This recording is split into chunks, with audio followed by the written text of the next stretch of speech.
Somos los que hacemos las preguntas que nadie quiere responder. Los que cuestionan el siempre se ha hecho así. No buscamos tener conversaciones amables. Nos obsesionamos con lo que duele porque ahí es donde está el crecimiento. Aquí venimos a hablar de lo que otros evitan. Este es el podcast de Conexión.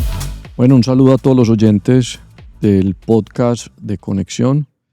Hoy estamos desde un lugar muy especial, el Teatro Metropolitano de Medellín, un lugar emblemático que ha anunciado recientemente su remodelación o su ampliación a un teatro al aire libre para seguir trayendo contenido cultural a Medellín.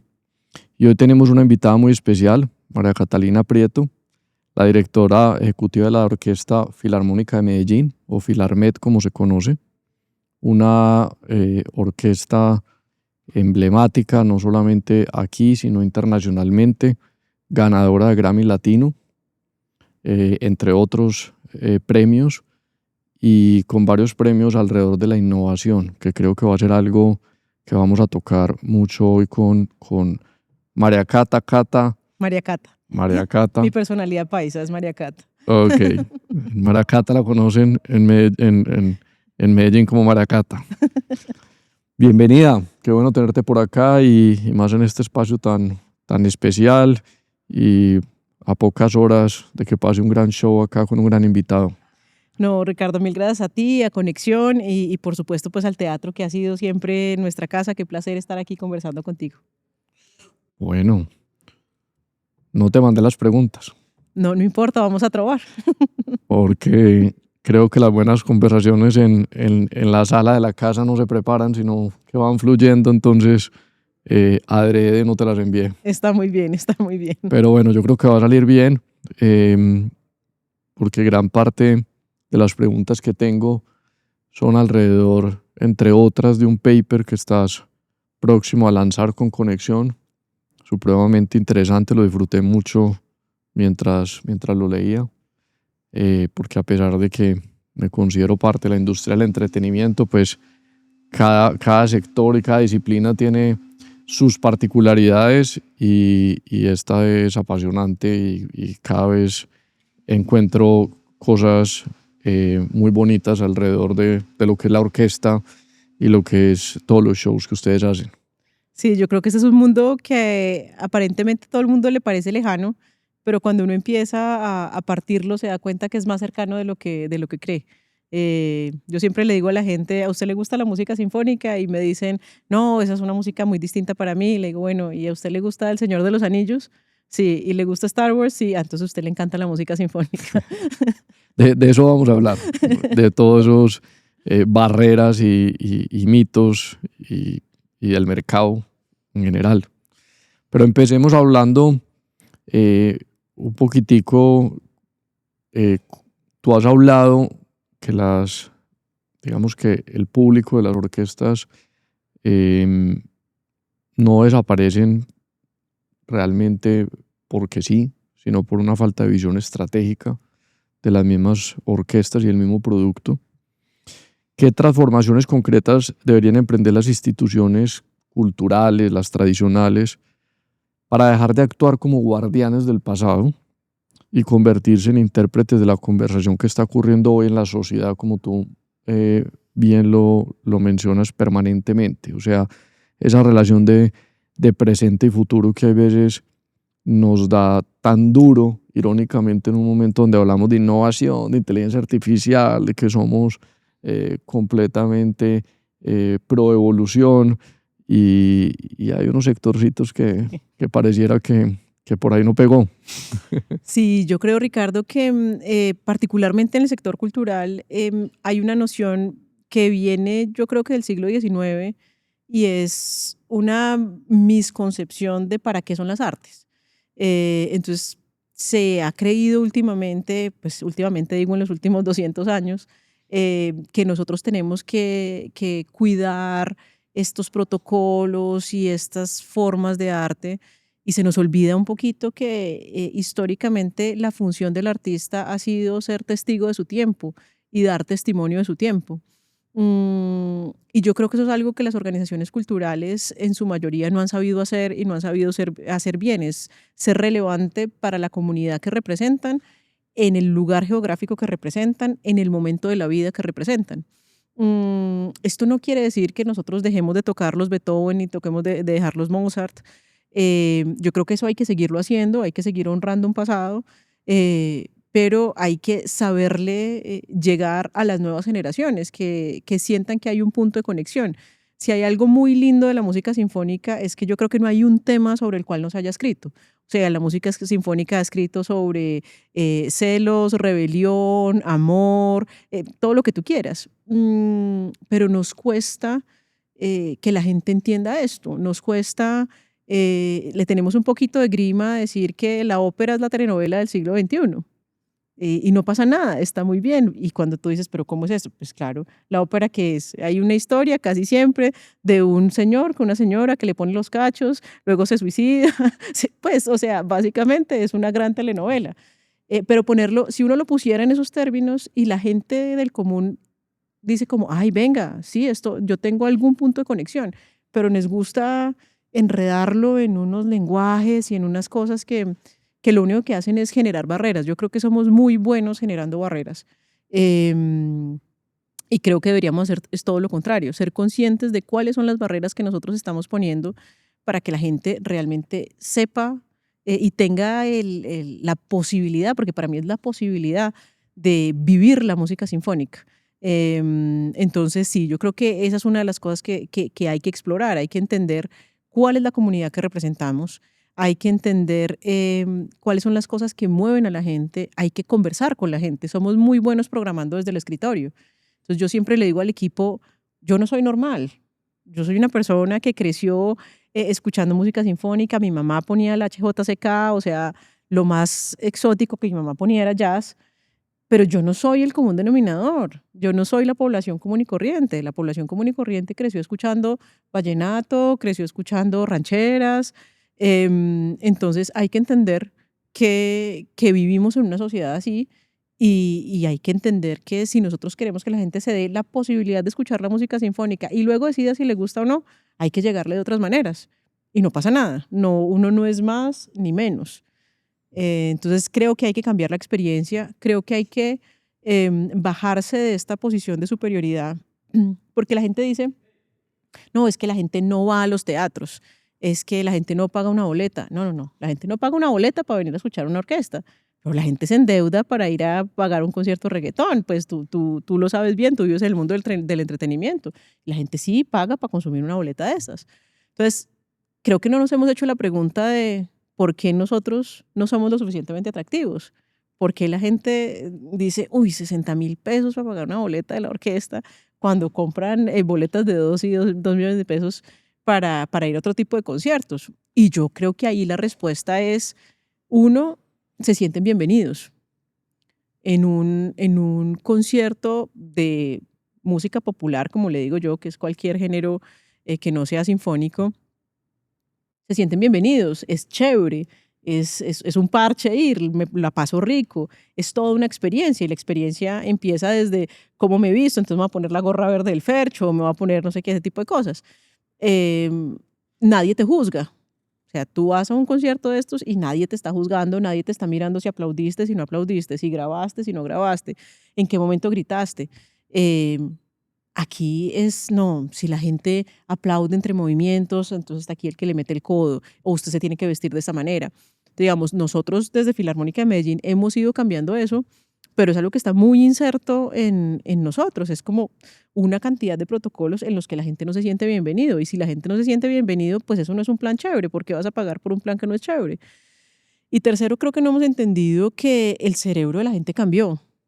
Ya la gente necesita, estamos pegados a estos aparatos todo el tiempo. Entonces la gente necesita estimular más de uno de los sentidos. Ya el llegar a un lugar sacro completamente callados y solamente escuchar la música, la gente ya no tiene ese span de atención. Hay que estimular más de un sentido. Entonces, cuando tú miras los conciertos de rock o de reggaetón o de todo ese tipo de cosas, pues hay un elemento en el que todo el tiempo te están estimulando lo visual, incluso en muchos casos lo olfativo.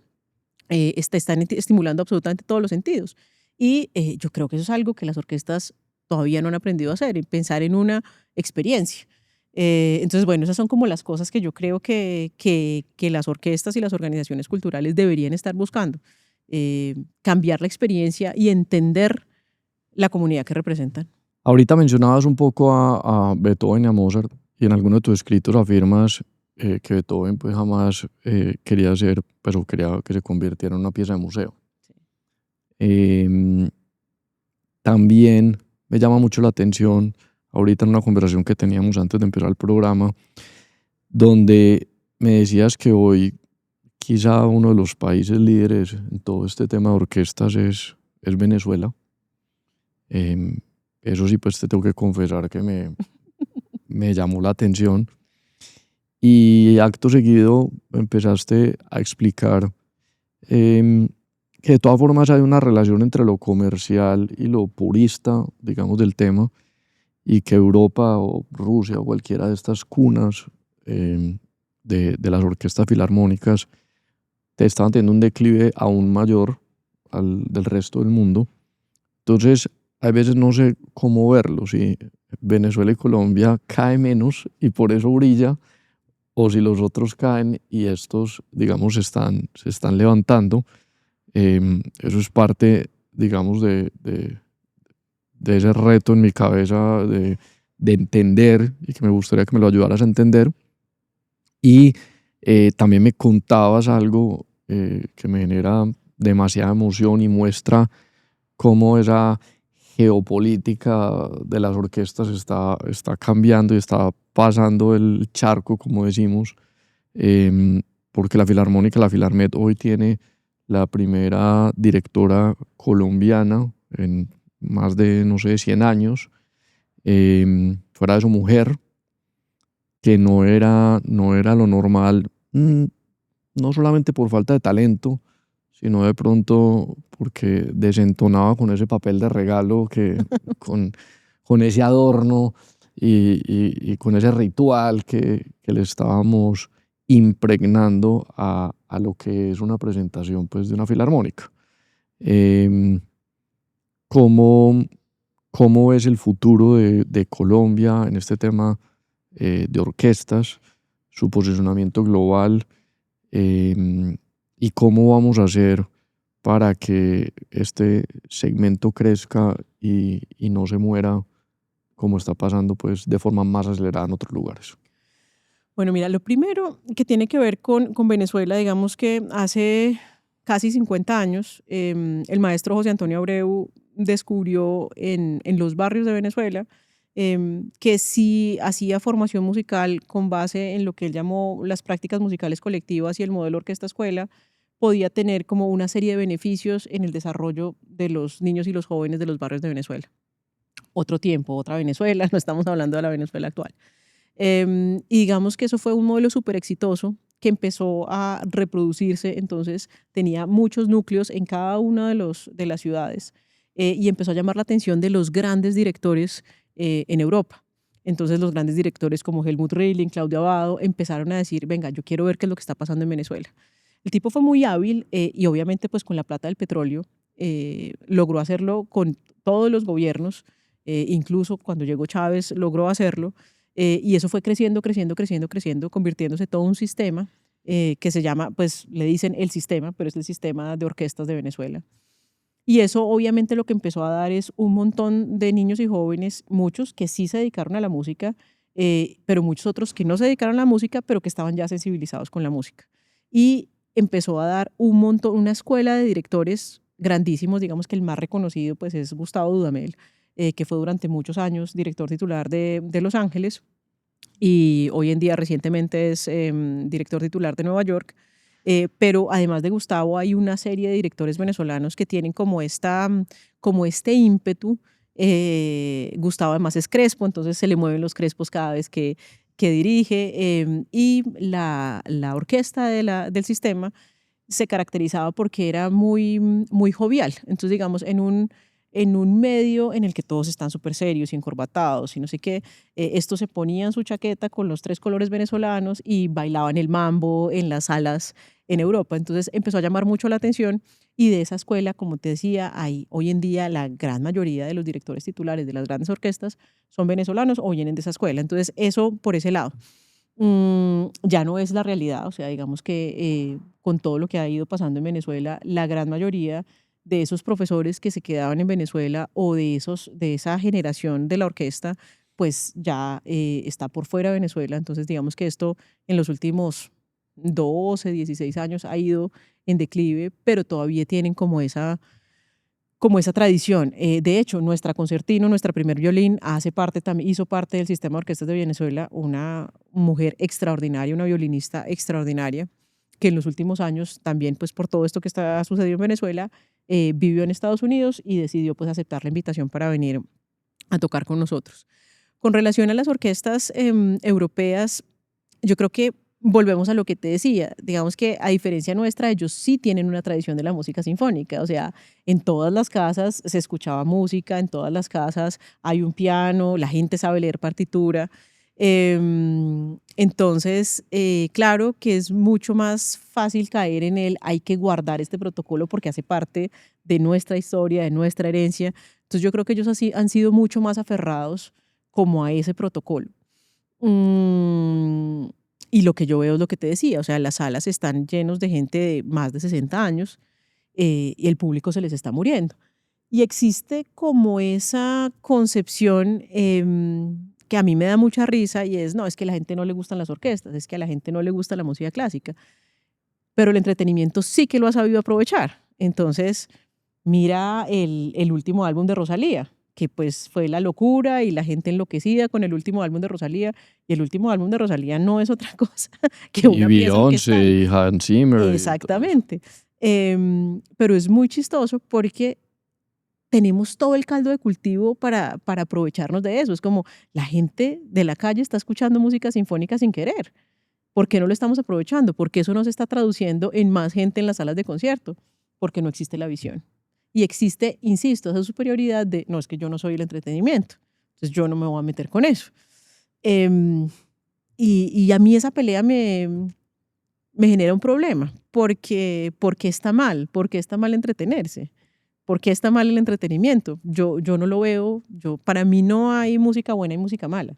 Para mí la música es solo una. Yo he escuchado unos Beethoven muy mal tocados y unos reggaetones muy bien tocados y no pasa nada. Entonces, yo tengo esa pelea, pero también creo que son aquellas orquestas que entiendan todo esto que yo te estoy diciendo, que son las que van a sobrevivir. Y lo estamos viendo, o sea, estamos viendo que en Europa hay muchas orquestas que están cerrando, en muchas ciudades en donde había 4, 5, 6 orquestas, las están juntando en una, los subsidios del Estado se están reduciendo para las orquestas, pero es porque no, insisto, no hay ninguna relevancia y no hay nadie que las venga a defender. Yo pienso que cuando uno hace una buena construcción de comunidad, pues es el mismo público el que te va a decir, el que va a defender su orquesta, el que va a decir es que tiene sentido que esta orquesta exista. Si no, pues pasa sin pena ni gloria. Entonces yo creo que ahí hay una posibilidad muy grande. Y cuando tú decías, bueno, Colombia, Venezuela, yo creo que finalmente la situación en la que se están enfrentando las orquestas europeas es que tienen que justificar su valor. O sea, ¿por qué una orquesta? Nosotros lo hemos tenido que hacer siempre, porque como no tenemos esa tradición de orquestas, pues siempre toca decir, no, pues es que una orquesta te ayuda a tener más capacidad de empatía, más capacidad de escucha. O sea, nosotros hemos hecho un esfuerzo muy grande en justificar por qué más allá de la música per se tenemos que existir. Entonces, como estamos acostumbrados a hacerlo, creo que hacer el caso es mucho más sencillo.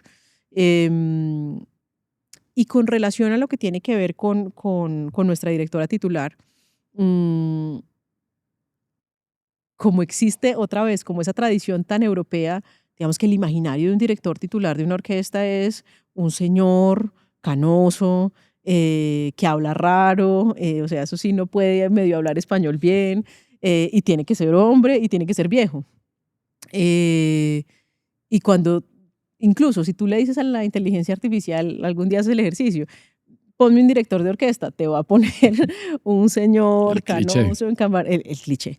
Y claro, hace 80 años la formación musical en Colombia claramente no era una formación musical buena, todo era importado del este europeo, había mucho búlgaro que se venía y los directores en su mayoría venían del este europeo, pero la formación, o de Rusia, y la formación musical ha tenido tal crecimiento que hoy en día nosotros tenemos grandes directores, sobre todo la escuela de dirección en Colombia ha ido creciendo de una manera impresionante, la escuela de composición de una manera impresionante, y seguíamos comportándonos como si no hubiera directores. Entonces, digamos que nombrar a Ana María fue un poquito eso, fue un statement para sacudir también a las orquestas del país y venga, nombremos a nuestros directores, porque ellos están triunfando afuera, les está yendo muy bien afuera, pero aquí no han podido encontrar su lugar. Entonces fue también como ese statement. En el caso de Ana María, no solo es colombiana, es de la Unión Antioquia,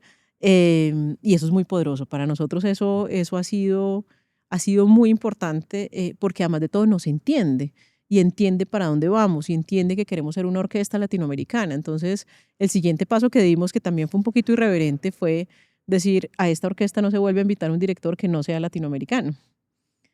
Eso fue muy bien recibido por los latinoamericanos, pero fue un poco raro porque finalmente, no, es que tenemos que invitar a los europeos. Em, Lanzamos también recientemente una editorial. Digamos que las partituras se editan como se editan los libros comunes y corrientes, pero en Latinoamérica no hay editoriales de música sinfónica. Eso da como resultado que ni en Estados Unidos ni en Europa conocen la música escrita por compositores latinoamericanos, habiendo una escuela impresionante. Entonces dijimos, listo, vamos a abrir una editorial. Se llama Philharmonia Editions, la lanzamos a finales del año pasado y tú no te imaginas la respuesta.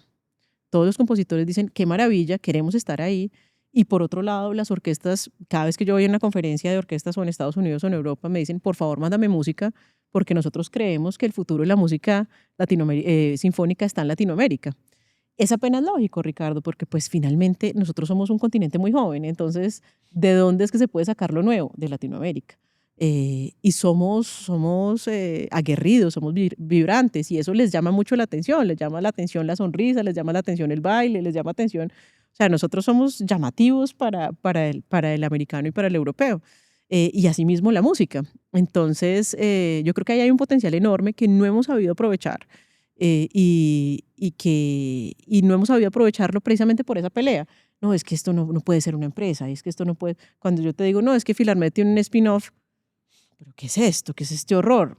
No, no es un horror, es que, como les digo yo a mis estudiantes, yo no, que uno sea una entidad sin ánimo de lucro no quiere decir que sea con ánimo de pérdida, porque pues a mí no me llega el recibo de la luz con descuento de músico, pues o sea, los músicos tienen que pagar el recibo de la luz como cualquier otro ser humano. Y yo no sé por qué hemos como romantizado un poco eso. En algún momento yo estaba en una de estas conversaciones comerciales, y me decían, ¿cómo así? ¿Vos le pagas a los músicos? Sí, sí, claro que yo le pago a los músicos, pero existe ese imaginario ay, lo hacemos por amor al arte. Y yo creo que tenemos que entrar a revisarnos por qué existe esa ignorancia y por qué existe esa pregunta. Más allá de aterrarnos de, ay, no es el colmo que... No, no. ¿Qué no hemos hecho bien para que la gente entienda que la música también se vive y que es una profesión? Y que es una profesión muy costosa, además. Siguiendo en esa línea un poquitico como de la orquesta como una empresa creativa, fue una de las cosas que más me llamó en el día que te conocí, y que te lo dije también. No es normal encontrar a alguien que dirija una orquesta en Colombia, que la mitad de la conversación no sea renegando por la falta de subsidios del gobierno y los donantes y echándole la culpa absolutamente a todo, por sus modelos fallidos asistencialistas. A nadie se le niega una donación y a nadie se le niega pues un beneficio del gobierno, pero digamos que siempre cuando uno te escucha hablar, escuchas a alguien buscando un modelo económico alrededor de la orquesta, de la música, buscando un modelo sostenible, escalable, y como bien lo dices, todo el mundo lo aprovecha menos quien lo crea. O sea, el cine viene aprovechando toda la música sinfónica, como decías el caso de Rosalía o de Beyoncé. Nadie pone en duda, digamos, lo agradable de esta música y más cuando es adaptada pues, a los tiempos Actuales. modernos, Sí. actuales, que se conectan con las mentes actuales, como dices tú, y ellos lo entendieron, pero parece como ese médico que salva a todo el mundo y no entiende qué está haciendo, qué está salvando. Todo el mundo desde afuera dice, wow, ¿qué es esto tan increíble? Y el otro no entiende qué está pasando. Pero lo que uno debería buscar es gente que se sume a un proyecto emocionante. Em, yo he visto muchas organizaciones culturales que el error que cometen cuando están en crisis es empiezan a recortar el arte y empiezan a recortar lo que hacen y empiezan a recortar la programación. Eh, para mí es todo lo contrario. O sea, si tú estás en crisis, móntate en un proyecto, pero en un proyecto tan ambicioso que te permita emocionar a la gente y que la gente diga, ah, listo, yo a eso le meto plata. Y yo creo que esa es la lógica, o sea, la lógica es de entender que nosotros tenemos un valor, como tú dices, que tenemos mucho para sumar y digamos en el caso de los empresarios, no estamos por debajo. Nosotros tenemos una cantidad de valores que le pueden sumar a los KPIs de cada una de sus unidades de negocio. Lo que pasa es que si no hacemos el trabajo también de entender cuáles son las aspiraciones de un empresario, qué quiere un empresario, hacia dónde está yendo su empresa, pues es muy difícil que podamos conversar. Porque otra vez, como te decía al principio, la música sinfónica, yo te puedo armar una historia con relación a la música sinfónica que va desde la seguridad alimentaria, te puedo hablar de la música sinfónica, las abejas, te puedo hablar de la música sinfónica.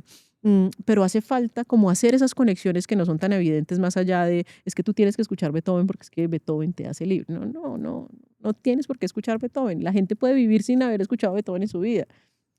Entonces, yo creo que eso cambia absolutamente todo. Eh, digamos que la orquesta se concibe como una organización que tiene dos focos de trabajo. Uno, muy hacia el arte, hacia la música sinfónica, en absolutamente todos los géneros. Entonces, nosotros hacemos desde fusiones con artistas, tributos con artistas, tocamos, como te digo, absolutamente todos los géneros. Estamos muchas veces aquí en el teatro, pero casi siempre estamos por fuera del teatro, de manera que si Mahoma no va a la montaña, ¿qué? Si la montaña va a Mahoma. Es un poco eso, como llegar a la gente en sus lugares comunes para que pueda tener la posibilidad de la música sinfónica. Pero adicionalmente tenemos productos diseñados para las empresas. Hay uno de nuestros productos que es nuestro producto estrella para las áreas de talento humano, que es los talleres empresariales. Los talleres empresariales lo que pretenden es utilizar las lógicas de la música sinfónica para transmitir conceptos de talento humano. Creatividad, tolerancia a la frustración, trabajo en equipo, no trabajar por silos, liderazgo. Entonces lo que hacemos son productos personalizados que nos permiten movilizar conceptos de cultura y de talento humano al interior de las organizaciones. Ese es un producto estrella nuestro que cada vez que alguien lo hace, pues termina súper enamorado de la orquesta y es también una manera como una primera entrada a las empresas que después terminan comprándonos muchas otras cosas, conciertos personalizados, aniversarios, bueno, este tipo de cosas. Y por otro lado tenemos un foco que nosotros le llamamos los proyectos sociales y a mí me gusta verlo es como la música como medio para. Entonces ahí lo que hacemos es tener una lectura muy importante de cuáles son las necesidades del territorio. Entonces en algún momento nos dimos cuenta que no había oferta cultural para la población con discapacidad cognitiva, los jóvenes con discapacidad cognitiva.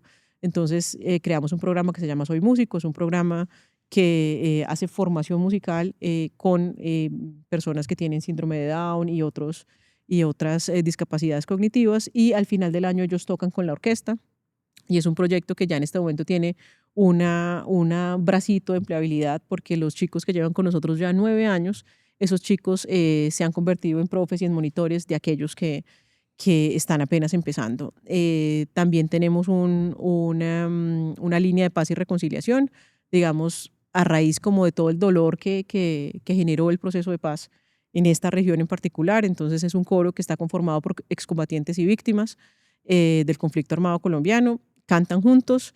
¿Por qué un coro? Porque digamos que está demostrado que cuando dos o más personas cantan juntas, se sincronizan los latidos del corazón. Y para nosotros era muy simbólico que tanto excombatientes como víctimas cantaran con sus latidos sincronizados. Y ha sido un resultado pues muy bonito en términos humanos. También tenemos programas de formación, un programa muy fuerte en el Urabá que cumple 10 años este año, en donde tenemos 11 sedes, 1.350 chicos en el Urabá. Entonces digamos que esas son como nuestras focos, y tenemos recientemente un programa de salud mental muy importante que iniciamos hace 2 años, cuando yo vi las cifras de suicidio infantil y juvenil en Antioquia. Cuando vi que el departamento que tenía mayor alza de las cifras de suicidio infantil y juvenil, dije, ¿por qué no estamos haciendo algo? Entonces hicimos un piloto ya con chicos que habían tenido 1 o 2 intentos de suicidio, haciendo musicoterapia y dándoles herramientas de prácticas musicales colectivas, y los resultados fueron tan impresionantes que dijimos, esto hay que conseguir quien lo financie.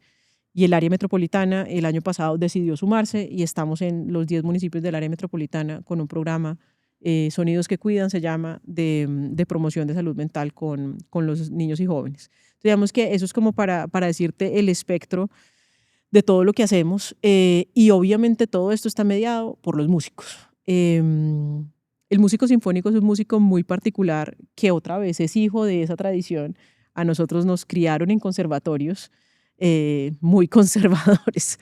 Entonces, para ellos haberles dicho, venga, ya no vamos a estar solo en el teatro, ahora vamos a hacer otros géneros, ahora vamos a tener que tocar en balcones, en una iglesia, y ahora entonces ustedes no solamente va a tocar, porque ellos lo más moderno que tocaban era pues Shostakovich, y ahora entonces a usted le toca no solo tocar reggaetón, sino a usted de pronto le va a tocar bailar, y a usted le va a tocar presentar el concierto, y a usted, digamos que es una cosa que no pasa de un día para otro, Ricardo. Esto es una cosa que ha sido un proceso. Y si tú me preguntas, yo creo que, modestia aparte, es una de las cosas que yo he hecho muy bien. eh, Poderlos montar a ellos en este camino y que ellos entiendan por qué es importante, y lograr en ellos esa transformación mental que no es fácil, insisto. O sea, nosotros venimos de una tradición que está inculcada de una manera muy profunda, y que ellos me hayan creído, que se hayan sumado, que se hayan montado al bus, y que se sientan orgullosos de la orquesta en la que están, creo que es un logro impresionante, porque yo no podría hacer nada sin ellos. Yo simplemente tengo una visión, y soy muy apasionada por esa visión, creo profundamente en ella, pero yo podría ser 10 veces más visionaria, pero si tengo 65 detractores, no puedo hacer absolutamente nada. Y eso está mediado porque ellos estén bien, porque se sientan a gusto, porque estén tranquilos, porque se sientan incluidos. Yo siempre les digo a ellos, yo soy pasajera, yo no sé si voy a durar aquí 5 años más o no, pero las orquestas tienen una particularidad, que eso es algo que no te he contado. Cuando uno entra a una orquesta, normalmente tiene 17, 18 años y se va al día que se muere. O sea, el nivel de rotación de una orquesta, no solamente en esta, en cualquiera en el mundo, es muy bajito. Casi siempre cuando se abren plazas es porque se muere alguien. Uno no se va de una orquesta. Entonces, lo que yo les digo es, esto es de ustedes. Yo aquí soy pasajera, nuestra directora titular es pasajera, y ustedes tienen que involucrarse en esto. Y eso lo han ido entendiendo, que ellos son lo más importante. De hecho, con el equipo administrativo a veces me genera unos choques, porque siempre lo digo, y lo digo sin agüero, lo digo abiertamente, va a quedar grabado. Los músicos son lo más importante de lo que hacemos. Y ahí no hay nada que hacer. Ellos son el corazón. Eh, si yo, por ejemplo, voy a un taller empresarial y los músicos no le van a mostrar, no le van a dar el instrumento al empresario, pues ahí ya perdió todo mi discurso, ya perdió valor. Pero ¿qué es lo que potencia mi valor? Que cuando llega un empresario que jamás ha tocado un instrumento en su vida, coge un violín y tiene a la principal de violín que le está diciendo, no, mira, pon el dedito acá, haz esto. Eso no se le va a olvidar en la vida. Pero eso solamente lo puedo hacer yo, porque ellos tomaron la decisión de despojarse de esa tradición. Entonces, como te decía, para mí es muy importante saber que esta es la orquesta, es importante saberme los nombres de todos ellos. En el discurso de los 40 años, la gente se impresionaba mucho porque yo decididamente decidí, perdóname la retórica, les decía, mientras iban alumbrando la luz, de los 65 músicos, nombre y apellido. Y la gente me decía, usted está loca, yo no me sé los nombres de la mayoría de la gente con la que trabajo. Yo sí, yo me sé los nombres de ellos, porque es importante que ellos se sientan a gusto, que tengan sus beneficios.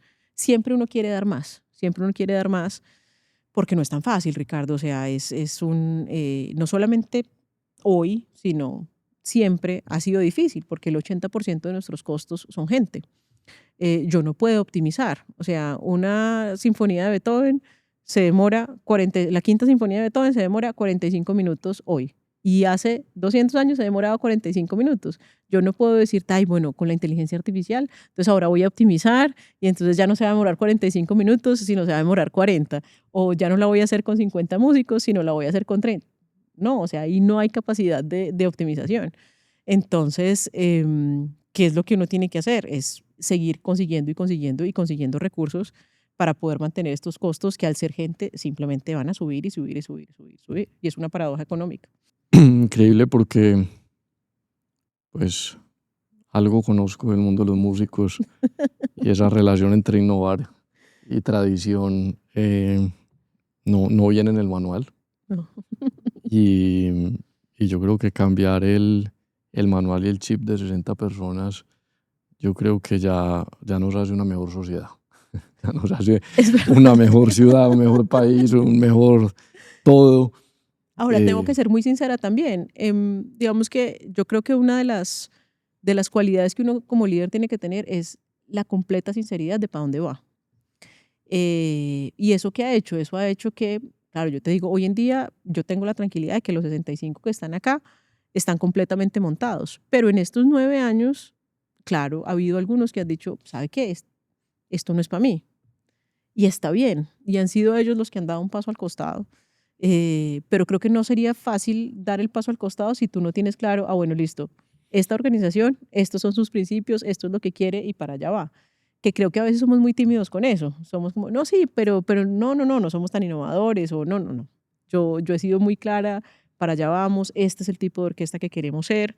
Insisto, honrando mucho de donde venimos, porque es importante también honrar una tradición, honramos nuestros ancestros, honramos la manera como esta organización se creó. Esto se creó en un garaje, en el garaje del maestro Correa, con amigos, y yo creo que esa esencia se ha mantenido. Y creo que por eso ellos son tan especiales, porque en últimas no son otra cosa que una orquesta de amigos. Ellos terminan el concierto y se abrazan. Y a mí eso me parece súper bonito. Yo vengo de la Filarmónica de Bogotá, donde pues, es una orquesta súper sindicalizada y súper seria. Y creo que nunca, ni siquiera se saben el nombre del de al lado. Y cuando yo a ellos los vi abrazarse por primera vez, yo decía, ¿qué es esta cosa tan rara? Vine aquí a trabajar en una secta. Pero en realidad son muy especiales. Yo me paso de canzona, pero es que ellos son muy especiales y yo me siento pues totalmente privilegiada de poderlos liderar. ¿Qué has encontrado? Has estado en muchas partes del país y por fuera. ¿Qué has encontrado de especial en esa cultura de la música, la cultura del entretenimiento con el permiso de quienes lo separan? Creo que estamos en eso de acuerdo que no se separa, pero ¿qué has encontrado de especial? Porque no podemos decir que solamente Medellín ha trascendido en un género en particular, o sea, o se tiene o no se tiene como esa semillita y como ese empuje alrededor del talento cultural. Em, ¿Ha sido la excepción, digamos, la orquesta, independiente de que tienes personas de todas partes del mundo, pero qué has encontrado en la ciudad que tú digas, hombre, aquí hay algo distinto, fuera de cosas que no son menores, como la que me acabas de decir, de ser una familia, de abrazarse, de disfrutar el trabajo y disfrutar pues este sueño que comparten, que se suma a la antigüedad que mencionabas, que también me sorprende bastante esa baja rotación. Creo que eso ya es motivo suficiente para que te reciban en las empresas en talento humano y hablar de bajar la rotación y de trabajo en equipo. Mira, yo he encontrado, esta ciudad es una ciudad muy rara para mí. Ya como que he aprendido a leerla, pero es una ciudad muy particular. No solamente desde el punto de vista de la música, que sí creo que hay algo que históricamente ha venido sucediendo acá, que hace que esto sea la cuna de muchos desarrollos. Entonces, no es en vano que aquí estaban las grandes disqueras, entonces por aquí pasaba todo el mundo, o sea, aquí pasaba Lucho Bermúdez, o sea, aquí pasaba absolutamente todo el mundo. Aunque no viniera de acá, terminaba pasando por acá porque aquí estaban las grandes disqueras.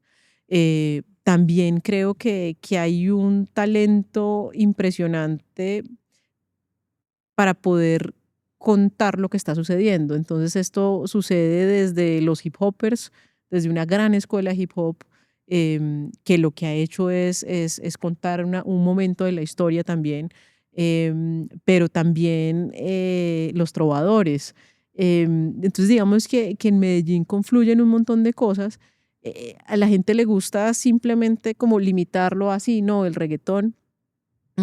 Que yo también tengo una teoría de por qué el reggaetón pegó tanto en América Latina.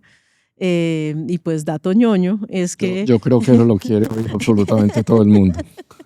el dato ñoño es que este ritmo, el pam, patán, pantán, está presente en todas las músicas tradicionales y populares desde Argentina hasta México. Desde la samba O hasta sea, los el árabes beat. tapatíos, el beat, a distintas velocidades, en distintos tempos, pero eso está ahí. Entonces, lo que ha hecho eso Está en el colectivo ya. está en el colectivo, en tu corazón, está en el ADN de lo que somos como latinoamericanos. Entonces, pues a mí realmente no me sorprende. La gente dice, no, es que eso es una moda. Pues de la moda ya llevamos 30 años, pero bueno. Entonces, digamos, yo creo que Medellín ha tenido eso, pero también, y parece no conectado, Medellín tiene una cultura de la filantropía desde principios del siglo pasado. Entonces, cuando yo empecé a decir, no, es que yo quiero implementar el individual giving y los donantes naturales en Medellín, todo el mundo me decía, no, pero es que eso no va a pasar. Y yo decía, pero ¿cómo no va a pasar si es que esto lo han hecho históricamente? O sea, esto no es ajeno a la cultura antioqueña. Y Pues aquí ha yo sido, pensaba que éramos muy amarrados. pero fíjate que no. Pues, o sea, aquí, Para eso no. para eso no. Ok. Porque ha existido, o sea, el Teatro Pablo Tobón Uribe, el hospital, o sea, las familias tradicionalmente han creído que deben dar un poquito de su patrimonio a la sociedad. Y eso no pasa tan fácilmente en el resto del país y en el resto de Latinoamérica. Entonces, ahí está ya esa semillita de la filantropía, que no es otra cosa que creer que el bien común está por encima del bien individual.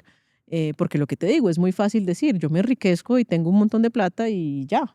No, aquí han creído en la importancia, por ejemplo, de la educación. Todas las fundaciones que dan becas, o sea, yo creo que en Medellín es muy difícil quedarse sin estudiar. Insisto, eso no pasa. Entonces, yo creo que cuando tú unes todas estas cosas, sí te encuentras con un ecosistema muy distinto. Y es un poquito irónico porque, por ejemplo, cuando yo hablo con mis colegas del resto del país, me dicen, pero ¿cómo así? O sea, en Medellín no existen teatros públicos. No. Y en Medellín no existen museos públicos. No. Todas son entidades sin ánimo de lucro. Y es una cosa muy particular. Pero aunque son sin ánimo de lucro, tenemos una vocación pública. Claro. Y yo creo que esa mezcla es súper interesante porque es como esa conciencia y esa vocación de que estamos para la gente, estamos para cerrar las brechas, pero tenemos un modelo de negocio que nos permite ser mucho más sostenibles, que nos permite no estar pendiente del gobernante de turno, que yo pienso que eso es algo muy peligroso. Yo particularmente pienso que las artes jamás se deberían politizar, jamás. Nosotros tenemos que estar por encima de eso, porque otra vez nuestra misión es contar lo que sucede y ser testigos de nuestro tiempo. Y Eh, que finalmente en muchas ocasiones es una crítica al momento y al exactamente. gobernante y a la sociedad Y uno tiene y por qué, cuenta una historia. y tiene que estar completamente tranquilo para hacerlo y decir, Claro. listo, hoy voy a hacer un statement de esto y eso no quiere decir que mañana me van a cerrar la orquesta, como si le pasa pues a muchas organizaciones. Entonces, yo me he enamorado mucho de Medellín, mucho, mucho. Soy más rola que la ajiaco, pero hay una cosa muy particular en esta sociedad, muy particular, como que realmente sí, esto que te decía, el bien común está por encima del bien individual. Ese sentido de comunidad, lo vivo en lo personal, pero también lo vivo en las organizaciones. Eh, el colombiano no trabaja tan fácilmente con el otro. Hay muchos celos, hay muchas cosas. Aquí yo no te voy a decir que esto es Narnia y que no hay celos, pero por encima de esos celos está venga, ¿cómo trabajamos juntos? ¿Qué nos inventamos? Hagamos esta alianza, conectemos esto. No es raro que eso suceda, o sea, que existan cosas como el CUBE. Entonces, listo, se junta la universidad, se junta la empresa, se junta el Estado. Eh, yo creo que eso es una cosa que yo creo que para ustedes ya se volvió paisaje, pero cuando uno viene de fuera es muy impresionante y yo creo que nada, que es admirable y si no fuera por eso, creo que una orquesta como esta no habría podido sobrevivir nunca en otro lugar. Si Beethoven apareciera hoy acá a conversar aquí contigo, me reemplace aquí en la silla, ¿qué crees que lo sorprendería más? ¿Lo mucho que ha cambiado o lo poco que ha cambiado, digamos, las orquestas como las conocemos hoy? Yo creo que si Don Beto estuviera ahí sentado, le parecería muy triste. Yo creo que diría como, ¿pero qué pasó? ¿Cuándo dejamos de ser un lugar de encuentro? ¿Cuándo dejamos de ser un lugar de hacernos sentir bienvenidos? ¿Cuándo dejó de ser esto una experiencia sublime y estética y se convirtió en un lugar de diferenciación de clase? Yo creo que a él no le gustaría eso. Y los que son puristas, que hace poco también dije una cosa que a la gente le alteró un montón. Yo dije que Mozart era el Bad Bunny del siglo XXI y hubo mucho odio por ahí. ¿Pero por qué? ¿Por qué lo dije? Lo dije porque realmente en su momento Mozart dijo, yo quiero dejar de servir a las élites. Yo quiero hacer música para el pueblo. Yo no quiero servir más a los reyes. No. Yo quiero hacer música para el pueblo y quiero hacer música sencilla para que la gente pueda bailar. Eso lo podría estar diciendo cualquier otro artista actual. Pero le hemos metido tal romanticismo a estos personajes clásicos que le hemos puesto palabras en la boca que ellos nunca dijeron. Ellos nunca querían ser elitistas. Nunca. Pero se hizo esa relación y entonces yo sí creo que Beethoven se impresionaría mucho y diría, pero ¿qué es esto? ¿Qué es esta bobada? ¿A qué horas llegamos a este punto? Creo yo que eso sería lo que él diría. Muy bien. Espero que no me jalen las patas esta noche. No, yo creo que es un buen dilema, entre otras porque, como empezabas ahorita la conversación, muy elitista, una de las boletas más económicas que hay para apreciar un show de música, un show cultural. O sea, por 60.000 pesos no te presentan ninguna boleta en el estadio o en una arena hoy en día. Entonces yo creo que hay una cantidad de mitos. No veo la hora de ver el ingreso ahorita del show que hay porque te preguntaba antes de empezar, bueno, ¿y aquí cómo se vienen vestidos? Y yo, usted va a ver de todo, los estilos. Y yo creo que eso lo tenemos que comunicar. Yo creo que ojalá este podcast sirva para bajar esas barreras y la gente se dé ese privilegio de escuchar más de 60 músicos en tarima con esa calidad en un lugar como estos y otros teatros, que es muy agradable escuchar la música, porque yo siempre digo que la gente no sabe lo que se pierde acostumbrado a oír la música con unos audífonos. O sea, ahí no hay nada, ahí no se capta absolutamente nada de lo que realmente el oído y la mente podría disfrutar de esta sincronización de talentos que ustedes en ese sentido son impecables y son increíbles. También quiero compartir ahorita que pasé muy rápidamente por el Grammy Latino que ganaron y lo dejé para el final, y quiero que les cuentes cuál es ese, por qué se ganaron el Grammy Latino, y ahí van a entender esa visión de esta orquesta, porque si hago una encuesta no le pega a nadie, nadie al motivo del Grammy. contanos para cerrar esta conversación, este broche, porque creo que uno tiene que ser y parecer, y ese Grammy refleja exactamente la capacidad de innovación y de verdad querer hacer las cosas distintas. Y bueno, antes de despedirme, agradecerle al teatro por este espacio. Solo sentarse acá es como ir al psiquiatra, es como, no sé, es una paz, hasta la voz, como se escucha, uno aquí, la conversación es distinta. A Muma, que siempre nos acompaña en conexión en todos los retos que tenemos con este mobiliario espectacular, y a ti, pues, por lo que representas y por esta organización tan bonita, pero lo que hacen.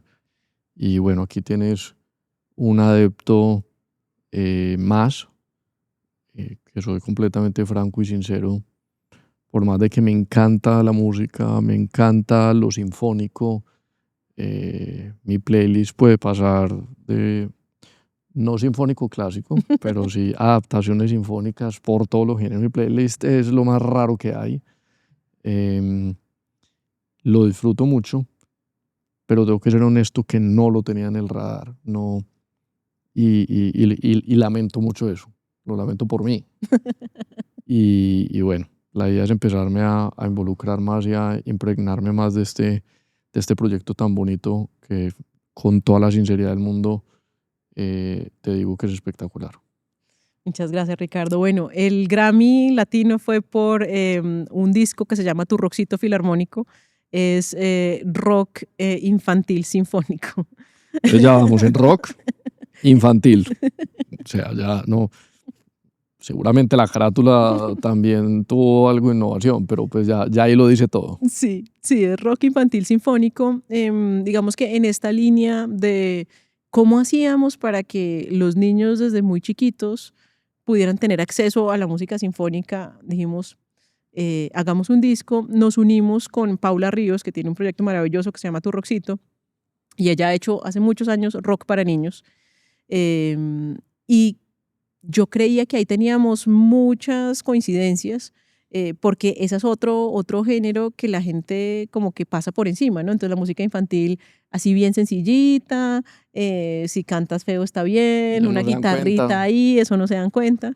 Y Paula lleva muchos años haciendo un proyecto muy juicioso, de altísima calidad para niños. Y obviamente pues los temas son los dinosaurios, la ola del mar. Pero ya por lo menos es un oído que va a estar educado distinto. Claro, claro, y va a tener otra estética. Entonces, y tiene un componente pedagógico muy, muy interesante. Entonces, nos unimos con Tu Rockcito en pandemia.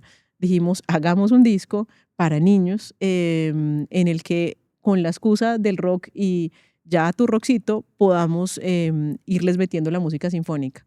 Yo te digo que para mí fue una gran sorpresa que hubiéramos ganado. Ya el hecho que estuviéramos nominados, ya para mí ya era ganancia. Pero estando en Las Vegas, sin ningún tipo de fe, cuando dicen el Grammy es para Tu Rockcito Filarmónico, yo decía, esto es un reconocimiento realmente a los niños, pero también a unas apuestas. No, estratégicas, y creo que hace parte de mirar esto de largo plazo, entre otras porque las dos generaciones que más escuchan esto, según te entendía, la música clásica, pues es la generación Z de los millennials, aunque el 52% solamente Vengan a conciertos. vengan al concierto. Yo creo que hay un reto importante, pero me parece espectacular sembrar para largo plazo, porque finalmente eso hace parte de la estrategia de sostenibilidad. Sí, y por ejemplo, nosotros a principios de este año, que hace parte de como lo que te decía, escuchar. Entonces, a finales del año pasado, hablaba yo, las hijas de mis amigas tienen todas entre 7, 9, 10 años. Entonces me empezaron a hablar de las K-Pop Demon Hunters. Yo claramente pues nunca había oído hablar de las K-Pop Demon Hunters. Entonces me dijo una, al día siguiente me dijo otra, fui a Estados Unidos donde mi mejor amiga y la niña más gringa no podía ser, también me habló de las K-Pop. Yo dije, aquí hay algo. Entonces a principios de este año hicimos el K-Pop Demon Hunters Sinfónico. ¿No te imaginas esto? O sea, esto era Pero ¿cuándo vuelve a ir? Porque la creo que locura. Mar, ahora que le cuente, Te va a decir, papá, ¿cómo no me ¿qué llevaste? pasó? Pero lo más lindo de ese día, Ricardo, fue que, claro, yo dije, no, cuando vean a las 3 K-pop, pues se van a enloquecer. Y efectivamente sí fue así. Cantaron Golden, todas felices, pero hubo un momento que nosotros lo hacemos a propósito, se van las cantantes y tocamos una obra solamente sinfónica inspirada como en la estética de esas canciones y escuchar a las niñas, el teatro completamente lleno, gritando, haciendo la ovación a la orquesta, yo dije, ya mi trabajo está Ah, hecho, porque ¿qué es lo que va a pasar? La próxima vez que el papá le diga, ¿quieres ir a un concierto de la orquesta? Pues ese es el referente que ella va a tener, no va a decir como, ay, qué sí, pereza, va a hay ser que un meterse espacio en el tema seguro y cómodo y y puedo pasarla bien y yo conocido. me acuerdo que la pasé rico. Entonces digamos que esos son como ejercicios que hacemos y de acuerdo, o sea, garantiza completamente la sostenibilidad. Entonces nada, Ricardo, gracias a ti, gracias a Conexión por creer tanto en lo que hacemos, por permitirnos también contarle a la gente lo que hacemos, que yo creo que ahí hay un elemento importante que se nos olvida cacarear lo que hacemos. A veces somos muy centrados en lo que hacemos y creemos que absolutamente todo el mundo lo sabe, así que gracias a ustedes y gracias a ti, porque finalmente yo creo que has sido un actor muy importante en el desarrollo del entretenimiento de esta ciudad, así que mil gracias a ti. Bueno, y los invito a todos el 18 y 19 de agosto a Conexión, que ahí nos juntamos con esta mente brillante y va a haber unas sorpresas muy interesantes. No se lo pierdan. No se la pierdan, están avisados, que no les pase lo de los K-pop. Sí, Nos vemos muy pronto. Y gracias. gracias.